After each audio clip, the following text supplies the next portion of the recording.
আহ, সেই একই গন্ধ। পচা, এই বিড়ির প্যাকেটটা তোকে কে দিয়েছে? একটা বিড়িখোর বুড়ি। বিড়িখোর বুড়ি? তার মানে আমার মা। মায়ের হাতের তৈরি বিড়ি। একই বিড়ি অন্যজনও তৈরি করতে পারে। না নন্দা, তুমি হয়তো জানো না, আমি কতদিন পরে এই বিড়িটা খেয়ে পেট ঝেড়ে হয়ে গেছি।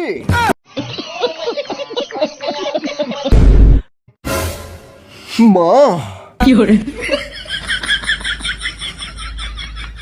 মা, তুমি জানো যে আমি তোমার স্পেশাল বিড়ি ছাড়া কিছু খেতে পারি না মা। আমাকে একবার একবার তোমার স্পেশাল বিড়িটা খেতে দাও মা।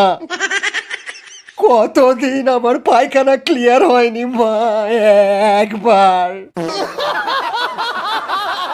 মা, তুমি আর বাবা যখন হানিমুনে গিয়েছিলে তখন একটু খৈনি কিনতে গিয়ে আমার বাবা সিঁড়ি থেকে পা ফসকে পড়ে গিয়ে সেই জায়গায় চোট খেয়েছিল। এ কথা তুমি জানলে কেমন করে? Few minutes later. কাল রাতে বাবা আমার স্বপ্নে এসে বলে গেছেন, আরো বলে গেছেন, বাবা আমার হওয়ার জন্য পাড়ার সমস্ত বিড়িখোরদেরকে একটা করে শান্তি বিড়ির প্যাকেট কিনে দেওয়ার মানত করেছিলেন। কিন্তু বাবা তা দেননি। এখন এই বিড়িখোরগুলো আমাদেরকে শ্রাপ দিয়েছে, বলেছে এই রাজমহলে সবার পায়খানা বন্ধ হয়ে যাবে, বুকে গ্যাস উঠে সবাই মারা যাবে।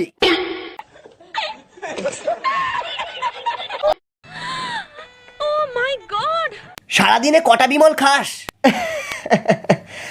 আরে বিমল খেলে মনে হবে পৃথিবীর সব নেশা ছেড়ে দিই। আরে আমি তো হাত দিয়ে যাওয়ার আগেই 10-15 প্যাকেট মেরে দিই।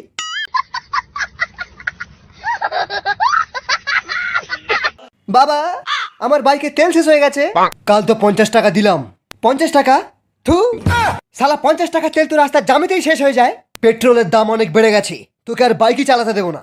আরে দরকার নেই তোমার বাইকের। 4 बार बोले हैं पढ़ने लिखने वाले छात्रों को राजनीति से दूर रहना चाहिए हैं? अबे पढ़ाई लिखाई में ध्यान लगाओ, आईएएस बनो और देश को संभालो। আজ থেকে আমি টোটো কিনে চালাবো, নিজের টাকায় বাইক কিনবো।